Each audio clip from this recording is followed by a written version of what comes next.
이스라엘이 하나님을 떠난 죄악에 빠져서 말씀이 아닌 다른 소망을 따라간 그게 쌓인 결과로 포로 시대를 이렇게 맞이하게 되었습니다.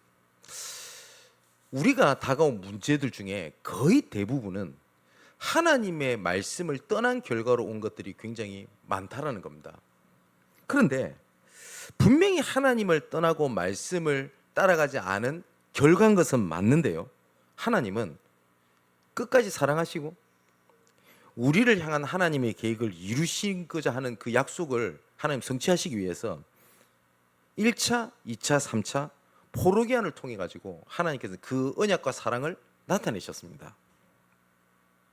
하나님께서는 이스라엘 백성들을 포로에서 건져내셨다는 것은 단순히 문제 해결하셨다라는 것을 넘어서요, 하나님의 언약을 성취시키시는 하나님의 발판과 도구로 하나님은 변환시켜 버렸다는 겁니다. 이와 같이 우리가 무너진 성벽과 같이 여러 가지 문제가 많죠. 이것을 하나님께서는 단순하게 해결하겠다라는 것을 넘어서요, 그걸 발판 삼고 하나님께서는 그걸 도구 삼겠다고 하는 하나님의 계획이 있다는 것을 잊지 마시기를 주님의 이름으로 축원을 드립니다. 지피지기 백전백승이라는 말이죠.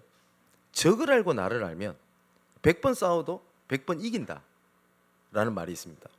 지피지기 백전무패라는 단어로도 쓰이죠. 적을 알고 나를 알면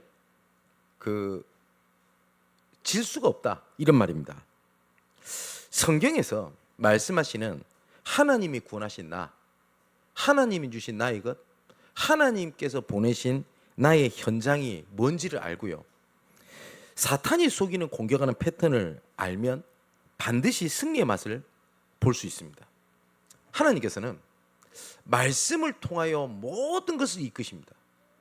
그렇기 때문에 내가 응답이 왔든 갈등이 왔든 어려움이 왔든지 간에 말씀으로 돌아가야 돼요.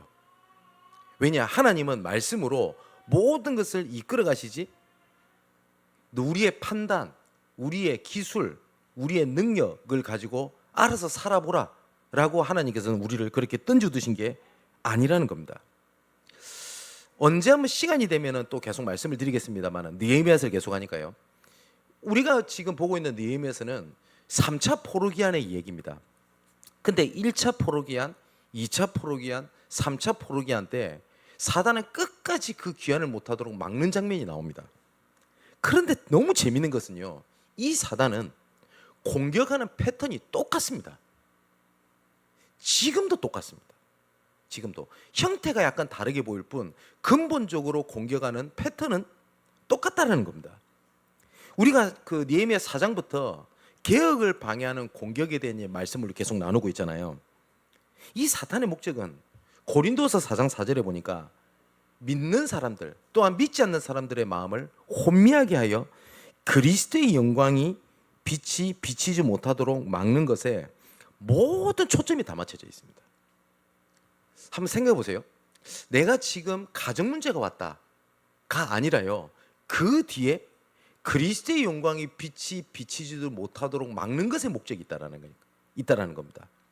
눈에 보이는 것이 아니라 그 뒤에 사탄의 목적이 있다라는 거예요. 그래서 이 사단은 그 뒤에 있는 목적을 들키지 않고요, 눈앞에 있는 보이는 것으로 말미암아 두려워하고 좌절하게 만듭니다. 이스라엘 백성들이 여리고 앞에 딱 섰을 때 얼마나 당황을 했을까요? 그죠? 이스라엘 백성은 전투민족이 아닙니다. 근데 그때 당시에 여리고는 초롱성 같습니다. 절대 불가능입니다. 그죠? 그래서 두려워합니다. 왜냐? 눈앞에 보이니까요. 근데 정작 성경은 뭐라고 얘기하고 있니까, 요서 5장 1절에 보니까 요단 서쪽의 아모리 사람의 모든 왕들과 해변의 가나안 사람의 모든 왕들이 여호와께서 요단물을 이스라엘 자손들 앞에서 말리시고 우리를 건너게 하셨음을 듣고 마음이 녹았고 이스라엘 자손 때문에 정신을 잃었더라. 여리고는 흔들리고 있는데 오히려 정작 흔들려야 될 것은, 흔들리고 있는 것은 여리고인데 누가 흔들리고 있다고요? 하나님의 자녀들이 흔들리고 있다고요. 사단이 이렇게 속인다는 겁니다. 또 나중에 여리고를 딱 무너뜨리고 난 다음에 아이성 전투를 가게 됩니다. 근데 이 아이성 전투는 여리고보다 너무 가소로워 보이는 거예요. 그래서 어떻게 얘기를 하냐니까 우리가 다 갈 필요가 있냐? 다 갈 필요가 있냐? 소수만 가서 공격해서 아이성을 무너뜨리면 되지 않겠냐? 라고 해서 가게 됩니다. 근데 아이성에서는요 참패를 합니다. 왜 그럴까요? 뭔 차이일까요? 하나님께서는 모두가 전체가 함께 저변학대가 돼서 하나님을 바라보길 원하는 겁니다. 그죠?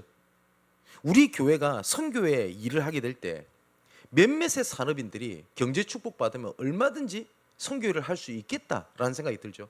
근데 하나님의 계획은 그게 아니라는 겁니다. 눈에 보이는 것으로 보고 달려드니까 참패를 하고요. 눈에 보이는 것으로 두려워하고 있었다라는 겁니다.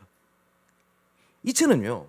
사단이 속이는 가장 첫 번째가 눈에 보이는 걸 가지고 스스로 판단하고 안 되게 느끼는 겁니다. 여러분 한번 잘 한번 생각해 보세요. 예전에 막 여러 가지 어려움을 당했던 때를 한번 돌이켜 보십시오. 그때 당시에는 죽을 것 같고 이렇게 안 되면 망할 것 같고 끝장날 것 같았잖아요. 돌이켜 보니까 어떤가요? 그게 큰 문제였던가요? 아니죠. 내가 왜 그랬지? 이런 생각이 안 됩니까? 사단은 하나님의 자녀를 절대 건드리지도 못한다고 성경이 되어 있습니다. 요한일서 5장 18절에 무너뜨리지 못하고 실패케 하지 못한다고 생각합니다. 근데 난 이것이 안 되면 실패할 것 같고 망하게 보이게 만든다는 겁니다. 두 번째, 개혁을 방해하는 두 번째 공격은 내부 공격이었습니다. 이제는 외부적으로 공격이 안 되니까 내부적으로 쌓여있던 갈등 문제 있죠. 그거를 터뜨려 가지고 성벽 재건을 중단시키려고 했던 것이 사단의 목적이었습니다. 그러니까 내부적인 갈등이 쌓여서 나중에는 이스라엘 백성들 전체에 뭐가 딱 들어오게 됩니까? 패배의식이 딱 들어오게 된 겁니다. 이스라엘은 계속 실패해 왔어요. 그죠? 근데 한번 생각해 보십시오. 내가 계속 실패해 왔던 사람이 한번 해보자 라고 으쌰으쌰 했는데 안 될 것처럼 보이게 되면 그 좌절은 배가 됩니다. 그죠? 희망이 크면 좌절이 크다는 말도 있죠. 이스라엘 백성들이 딱 그랬어요. 사단은 그 부분을 건드렸습니다. 세 번째는 오늘 읽은 느헤미야 6장인데 느헤미야 6장도 역시 개혁을 방해하는 공격이 나타나 있는데 이번 공격은 조금 다릅니다. 느헤미야 4장에 나오는 외부적인 공격, 느헤미야 5장에 나왔던 내부적인 공격은 주변의 것이라면 느헤미야 6장에서는 느헤미야를 직접적으로 치는 이제는 시험을 퍼붓기를 시작을 하는 겁니다. 사단의 공격 패턴은 똑같습니다. 1차 때도 그랬고 2차 때도 그랬고 3차 포로기한 때도 그렇습니다. 지금도 똑같습니다. 첫 번째, 환경에 두려워하게 만듭니다. 스스로 내부적으로 패배의식을 가지게 합니다. 세 번째, 안 될 때는 실제적인 공격을 가게 합니다. 그래서 오늘 본문에 나오는 느헤미야에게 개인에게 공격을 강했던 내용이 시험은 딱 세 가지였습니다. 음모, 중상모략, 그 다음에 거짓 충고였습니다. 우리가 지피지기 백전백승이라고 되어 있죠. 사탄이 어떻게 속이는지를 알면 대처할 수 있고 속지 않을 수 있습니다. 그 답을 얻게 되는 저와 여러분 되시기를 바랍니다. 1절에서 4절에 보니까 산발랏, 도비야, 그 다음에 아라비아 사람, 게셈, 그리고 여러 나머지 원수들이 무너진 성벽을 재건해 가고 있는데요, 거의 다 이제 마무리되어 가고 있습니다. 4번이나 사람을 보냅니다. 그래서 느헤미야 보고 오늘 평지로 와라 라고 계속 얘기를 합니다. 얘기하자. 그리고 협박을 하는 게 되는 거죠. 그러니까 그 목적이 성경에 나와 있습니다. 뭐라고 했죠? 불러내서 느헤미야를 죽이려고 하는 목적이었어요. 음모를 가져다 주게 된 거죠. 사단은 지도자를 무너뜨리면 모든 걸 무너뜨릴 수 있다는 사실을 너무너무 잘 압니다.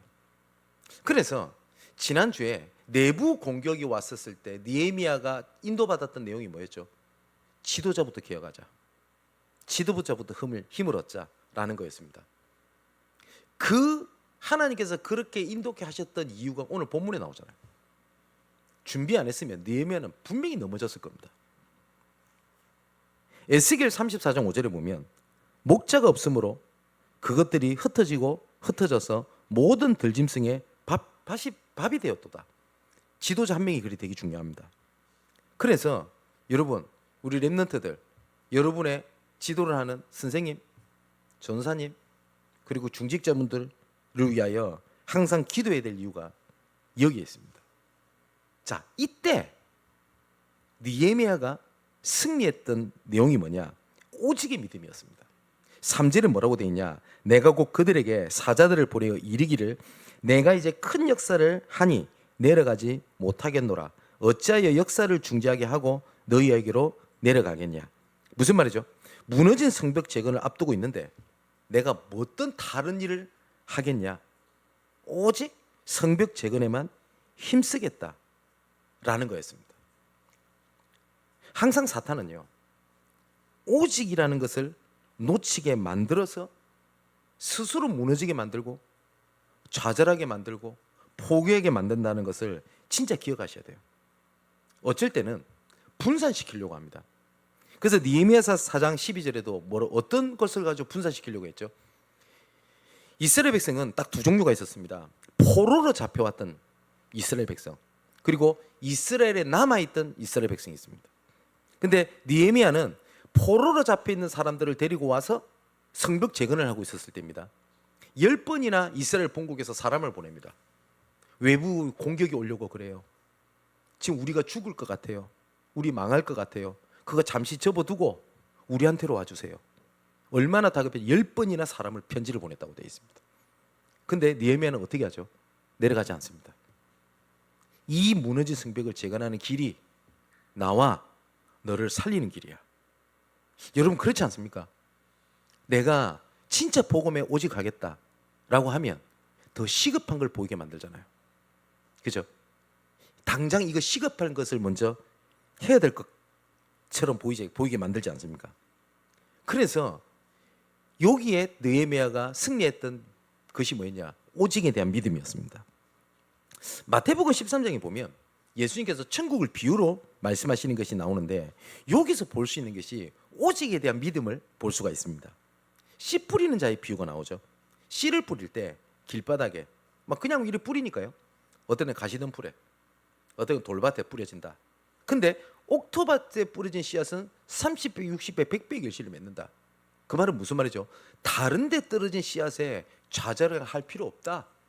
옥토밭에 들어간 것이 들어가면 되는 거야. 이 말씀을 하신 거죠.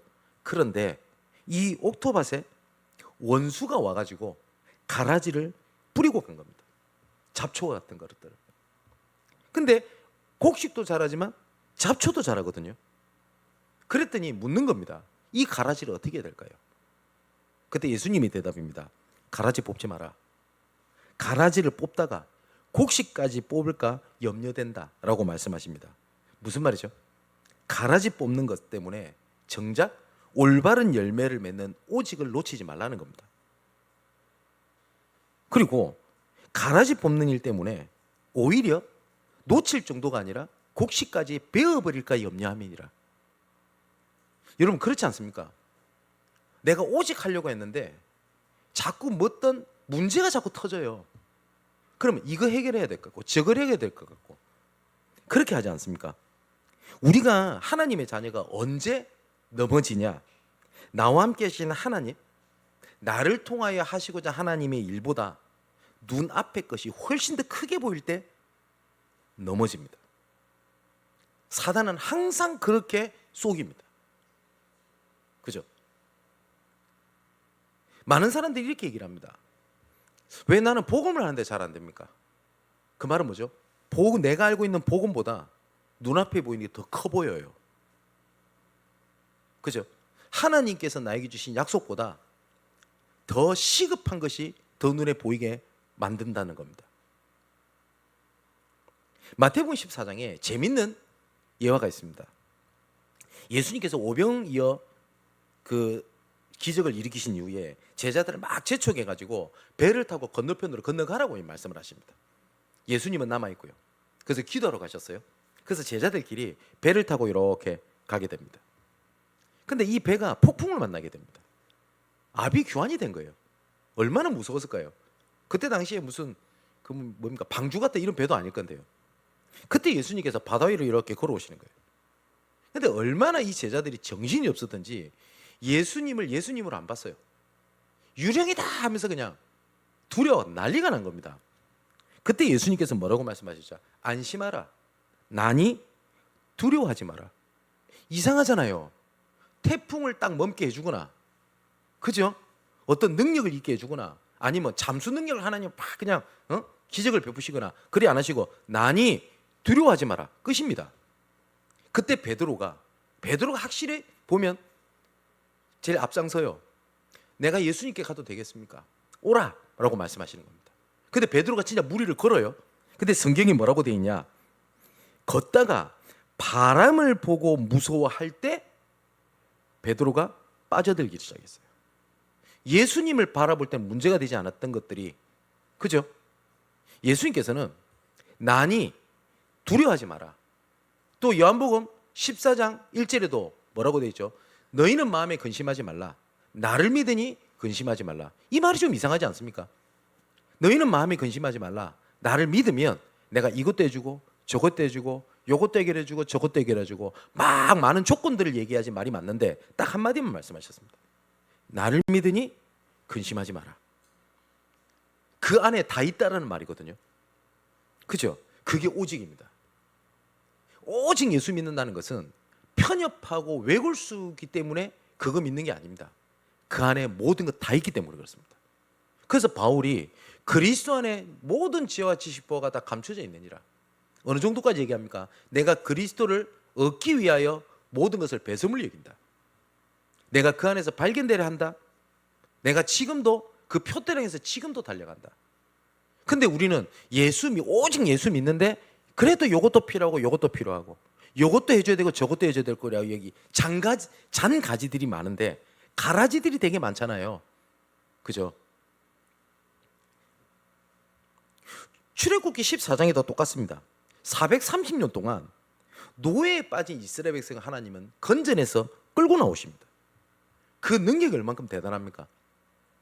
끌고 나오실 때 10가지 재앙을 가지고 끌고 나오시죠. 그 10가지 재앙이 전부 다 애굽에서 신이라고 믿고 있었던 모든 신들을 가지고 하나님은 재앙을 내리신 겁니다.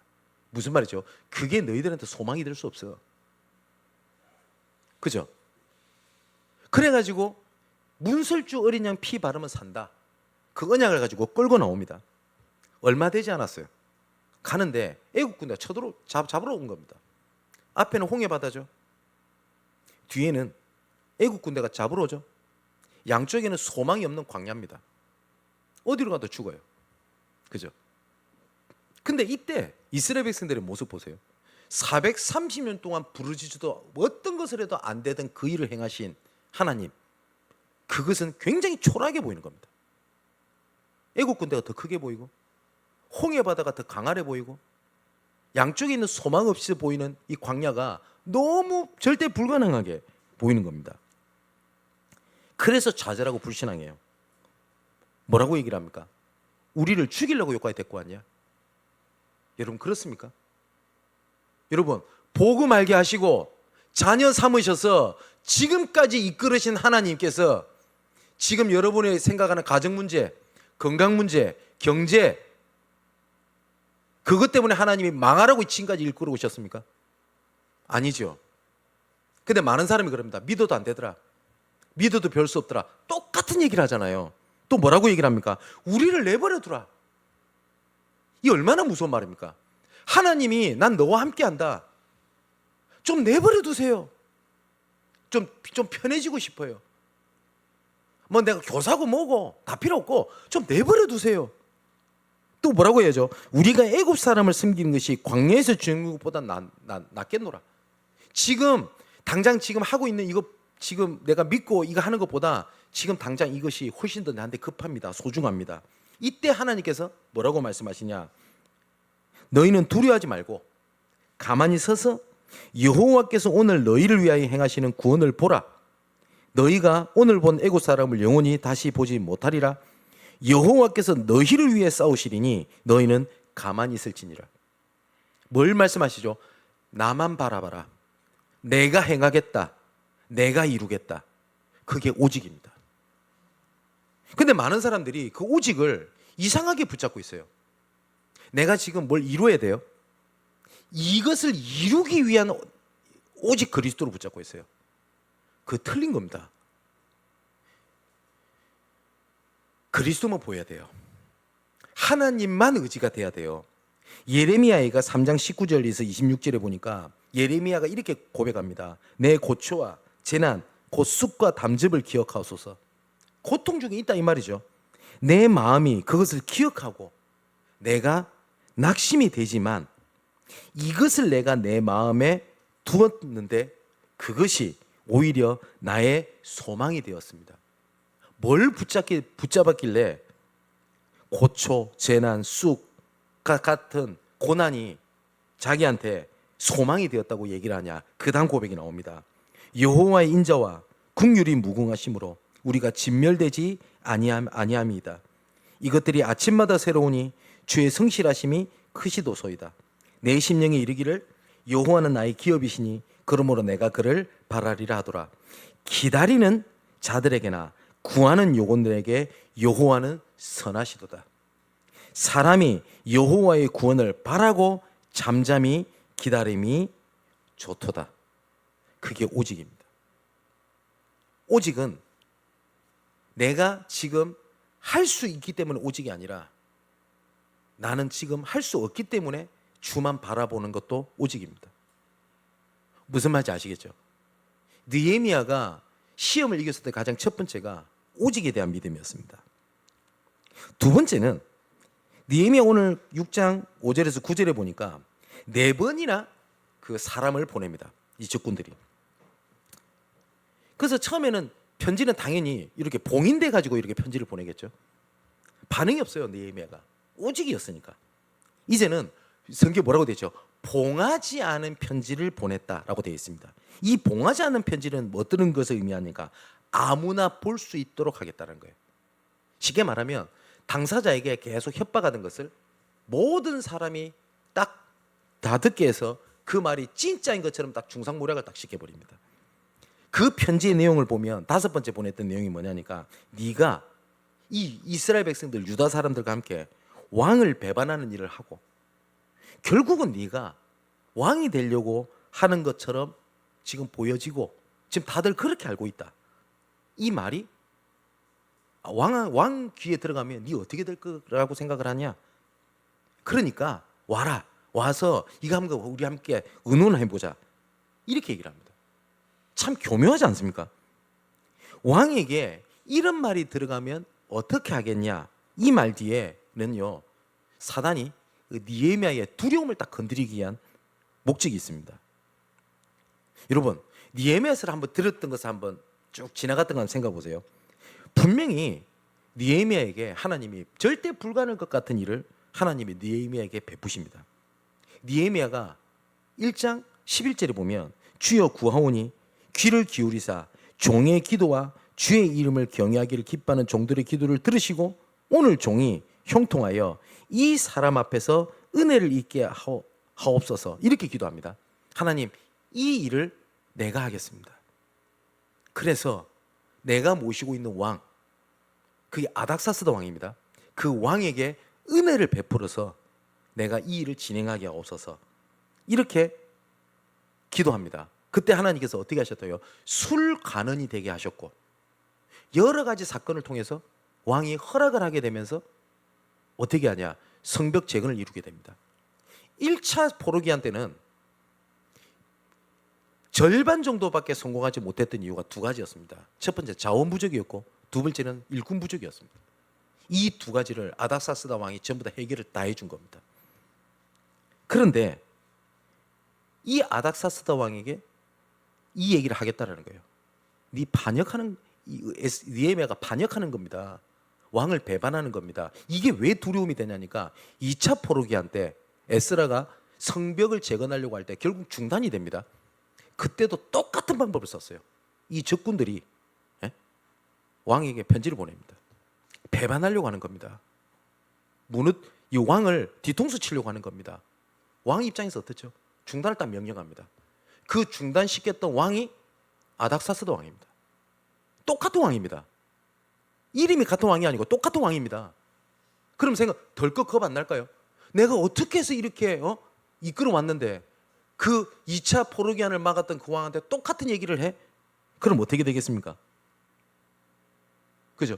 이때 느헤미야가 붙잡았던 믿음이 유일성에 대한 믿음이었어요.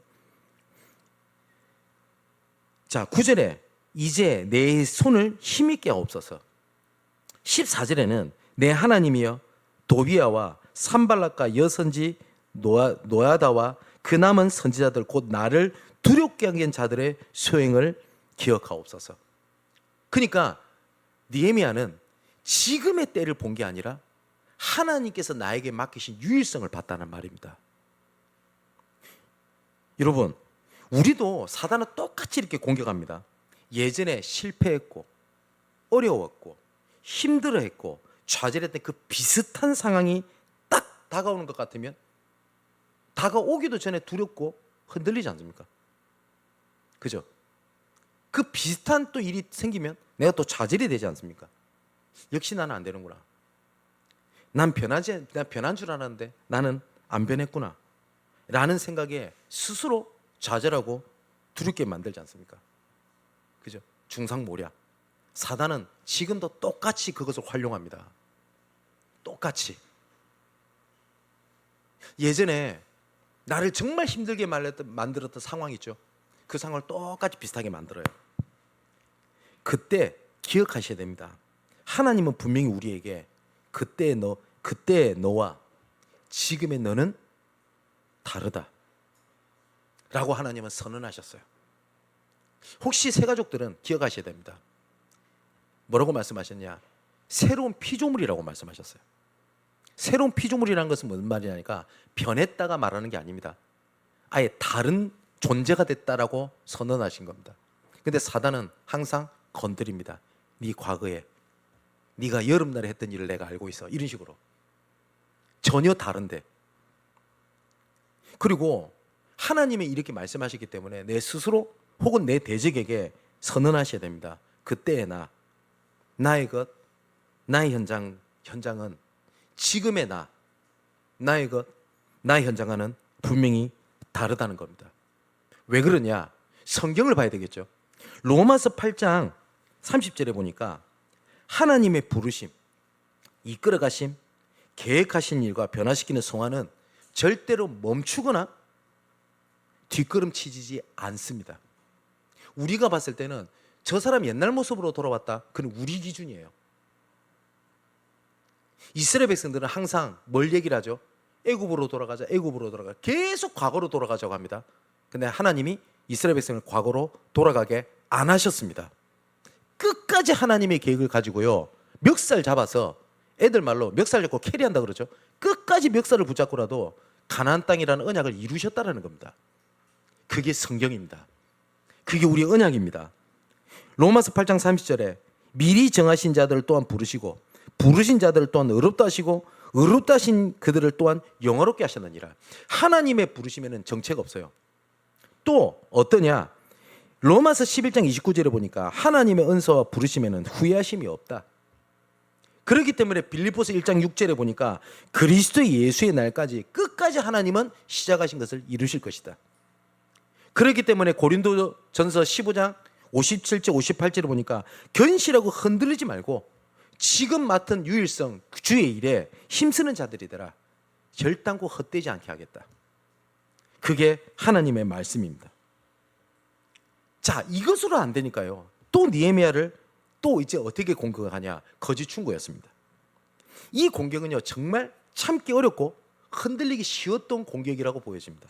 왜냐? 가장 가까운 사람을 통한 공격이었어요. 여기 보면 스마야라고 하는 사람이 나옵니다. 이 스마야는 느헤미야의 친구이자 선지자였습니다. 그리고 이 스마야를 봤었을 때 느헤미야 성벽을 재건하는 지도자로서 좋은 역할도 하고 친구였고 의지되는 친구였던 것 같습니다. 근데 웬일인지 요 며칠째 도통 안 보이는 거예요. 친구가. 걱정이 되겠죠. 그래서 느헤미야가 스마야를 찾아갑니다. 찾아갔더니 친구가 있어요. 그래서 대화를 나누게 된 겁니다. 어떤 대화를 나누게 되냐? 원수들이 너를 언제 죽일지 모르니까 성벽 재건을 잠시 멈춰라. 그리고 하나님의 성전 안으로 피신해서 우선 네 생명부터 구원해라. 무너진 성벽은 나중에 해도 돼. 지금 당장 멈추고 피해라. 여러분 얼마나 흔들릴까요? 니에미야는 지금으로 하면 평신도입니다. 성직자가 아닙니다. 근데 스마야는 성직자입니다. 선지자라고 기록했던 걸 봐서는 평소에 조언을 구했던 사람인 것 같기도 합니다. 근데 12절에 보니까 스마야는 하나님께서 하신 말씀이 아니라 뇌물을 받고 이런 말을 하는 것이었다라고 분명히 기록하고 있어요. 보세요. 끝까지 사단은요 거짓을 가지고 계속 흔드는 모습이 나옵니다. 사탄이 할 수 있는 방법은 거짓밖에 없어요. 근데 우리는 거짓에 속아요. 여러분 유혹과 시험을 통한 공격 중에 제일 힘들고 어려운 게 가장 가까운 사람을 통해서 올 수 있거든요. 이때 이것을 어떻게 분별하겠냐 할 때 딱 하나입니다. 성경입니다. 그래서 말씀으로 돌아가야 돼요. 하나님의 계획을 분별할 수 있는 그 기준, 우리의 수준, 표준이 뭐냐? 성경이고 말씀입니다. 시편 119편 105절에 보니까 주의 말씀은 내 등이요 내 길의 빛이니이다. 뭐죠? 기준. 디모데후서 3장 16절 17절에 보니까 하나님의 사람으로 온전하게 하며 모든 선한 능력 행할 능력을 갖추는 하나님의 뭐요? 능력 대신에 우리의 수준. 또 이사야 55장 11절에 보니까 내 입에서 나가는 말도 이와 같이 헛되이 내게로 되돌아오지 아니하고 나의 기뻐하는 뜻을 이루며 내가 보낸 일에 뭐요? 형통함이니라. 우리의 모든 가운데서 절대적인 표준이 되는 게 말씀입니다. 믿는 사람들이 성경에서 무엇이라 말씀하시는가, 내가 이렇게 은혜 받았다, 내가 이렇게 응답 받았다 라는 게 아니고요. 말씀이 기준, 수준, 표준이 돼야 된다고요. 근데 대부분 사람들이 말씀에 무엇이라 말씀하는지 몰라요. 신뢰할 수 있는 사람이란 말이에요. 그 말을 들어요. 또 뭐라고 하냐? 들으라 라고 얘기를 합니다. 이 부분에 하나님이 뭐라고 말씀하셨냐니까 이사야 8장 19절 22절의 말씀을 한번 요약해서 읽어볼게요. 말씀을 따른다고 하는데 그들이 말하는 바가 말씀에 맞지 아니하면 그들이 정녕 아침을 보지 못하고 오히려 헤매며 공고하고 굶주리게 될 거다. 근데 이 굶주림이 격분하게 해서 결국은 자기의 하나님을 저주하며 위를 쳐다보거나 땅을 굽어보아도 환난과 흑암과 고통의 흑암뿐일 것이다. 이사야를 통해 이렇게 말씀하셨어요. 왠지 압니까? 이때 당시에 각 사람들이 자기가 따르는 선지자의 말을 하나님 음성이라고 듣고 있었다고요. 여러분, 저 목사죠. 제가 유창한 말을 해도 성경에 근거하지 않는 말을 한다면 그거를 언약이라고 붙잡으시면 안 됩니다. 그리고 베레아에 있던 사람들이 어떻게 했다고 되어 있죠? 이 말씀이 맞는가 하여 성경을 상고했다라고 되어 있거든요. 말씀을 통해서 확인해야 돼요.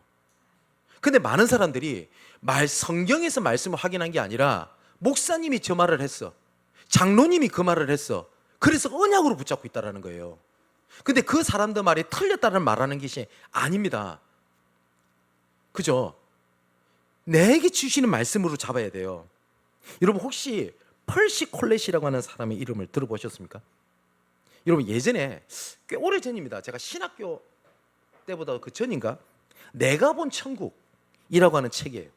이 사람이 천국 가서 뭘 체험했다는 겁니다. 이 책이 얼마만큼 데이트를 쳤냐면 제 기억에 대한민국에서만 한 100만 권 이상 팔렸다고 제가 기억합니다.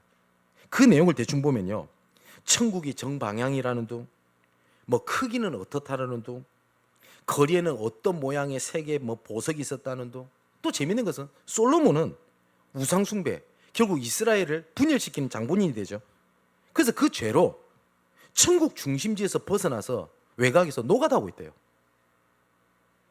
이런 얘기들. 나중에 이 천국을 봤다고 하는 사람들이 굉장히 많이 나타나요. 어떤 사람 간증을 들어보니까 자기 옆에는 천사가 항상 따라다닌대요. 그것까지는 맞아요. 성경에 그리 돼 있으니까. 근데 내가 잘못된 말을 하면 이 천사가 갑자기 마귀로 돌변한대요. 그래서 자기를 친대요. 여러분 그런 간증 안 들어보셨어요? 말도 안 되는 소리거든요. 성경 그렇게 돼 있지 않아요. 성경은 보석과 같더라라고 돼 있습니다. 사도 요한이 표현할 방법이 없었어요. 그 하나님이 보게 하신 천국의 모양을. 그래서 천국과 같더라, 뭐 같더라고 비유를 했거든요. 근데 본 사람도 뭘 얘기해요? 보석이 있대요. 여러분, 보석 중에 제일 강도가 센 게 다이아몬드입니다. 다이아몬드 발로 밟으면 발 다 찢어져요. 아닌 말로. 많은 사람들이 남이 본 천국, 남이 받은 은혜, 그게 감동을 받거든요. 그게 아니라 성경에서 말씀하시는 천국이 뭔지, 성경에서 말씀하신 그리스도가 뭔지, 성경에서 말씀하신 하나님의 능력이 뭔지 그거를 듣고 확인해야 돼요. 그래서 바울처럼, 바울이 로마서 1장에 뭐라고 얘기합니까? 나의 복음은 라고 얘기 안 하고요, 나는 하나님의 복음을 가진 자라고 얘기를 합니다. 처음에. 그러면서 하나님의 복음이 뭔지를 로마서에 쫙 열거를 합니다.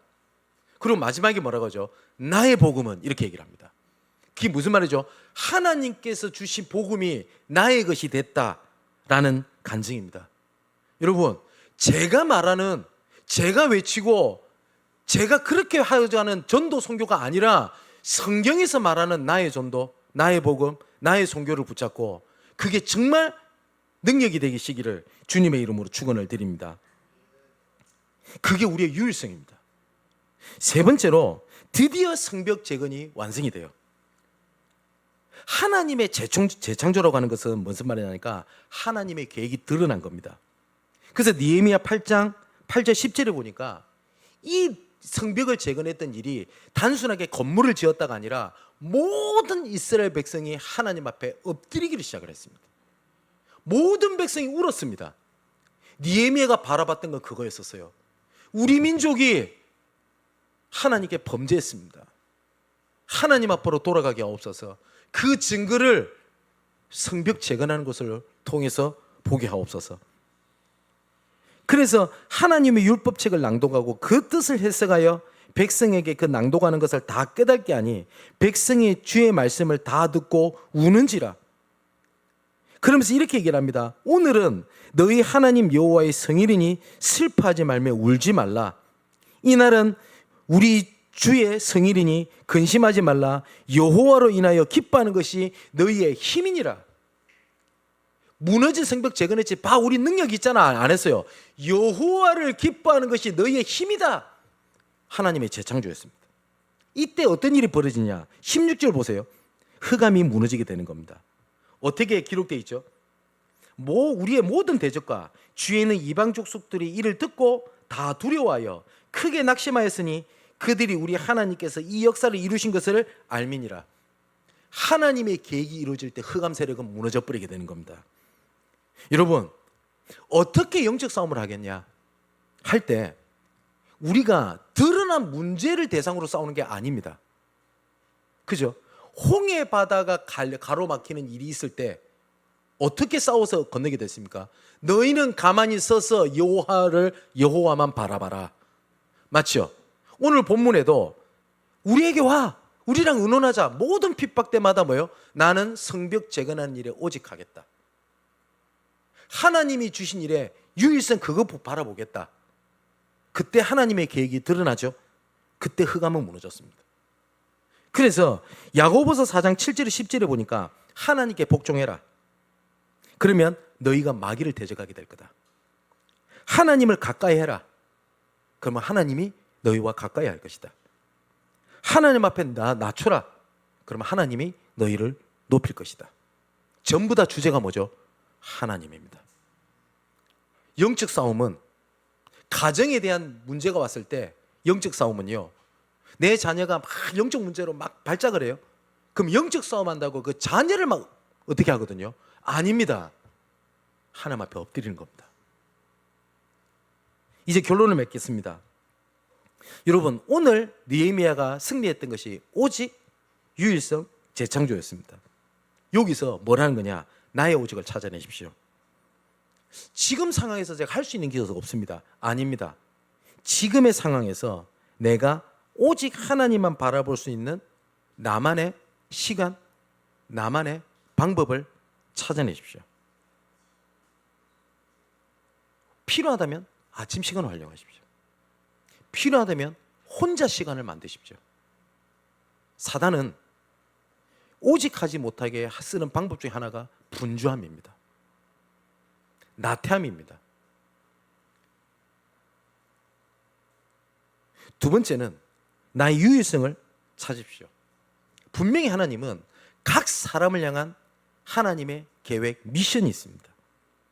근데 도대체 그 계획이 나는 뭔지를 모르겠습니다. 몰라도 괜찮아요.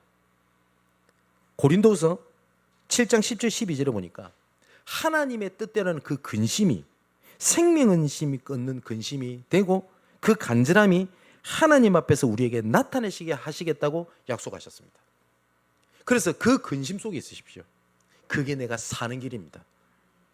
나는 빨리 발견하고 싶잖아요. 괜찮아요. 그게 사는 길입니다.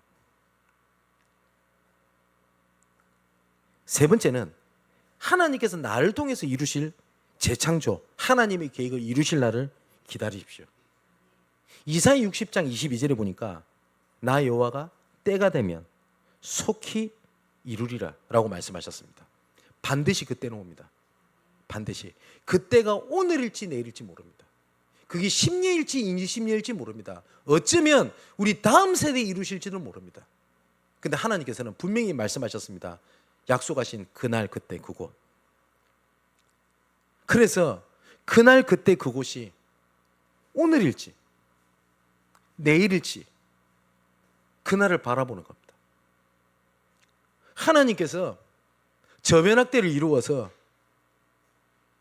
모든 민족, 모든 현장, 모든 세계 열방이 그리스도 이름을 외치는 그날 그때 그곳이 오늘일지 내일일지 저는 그래서 오늘 기다리고 내일도 기다리고 그 다음 날도 기다립니다. 그게 우리를 향한 재창조입니다. 저와 여러분에게 오직 유일세 재창조의 능력이 무너진 성벽을 재건하게 하시는 놀라운 일이 펼쳐지게 되기를 주님의 이름으로 축원을 드립니다. 기도하겠습니다. 하나님의 말씀만이 우리의 기준, 수준, 표준이 되는 길이요 진리요 생명과 능력이 됨을 믿습니다. 말씀을 알고 말씀을 깨닫는 은혜와 지혜가 풍성하여 승리를 맛보며 살아가는 언약의 여정이 되게 하여 주옵소서. 우리의 연약함과 우둔한 지혜를 넘어서는 오직의 믿음으로 주만 바라보는 망대를 세워 강하고 담대하게 하옵소서. 우리를 향한 계획이 이루어지는 것을 바라보는 유일성의 믿음으로 작은 것을 크게 하시며 미약한 것을 창대케 하시는 언약의 여정을 걷게 하여 주옵소서. 지금의 때가 하나님의 뜻과 계획이 이루어지는 재창조의 역사로 때가 되면 속히 이루시겠다고 하는 그 이정표가 되게 하여 주옵소서. 이 모든 말씀을 나의 오직이시며 유일한 이름이 되시고 재창조의 능력이 되시는 예수 그리스도 이름으로 기도하옵나이다. 아멘.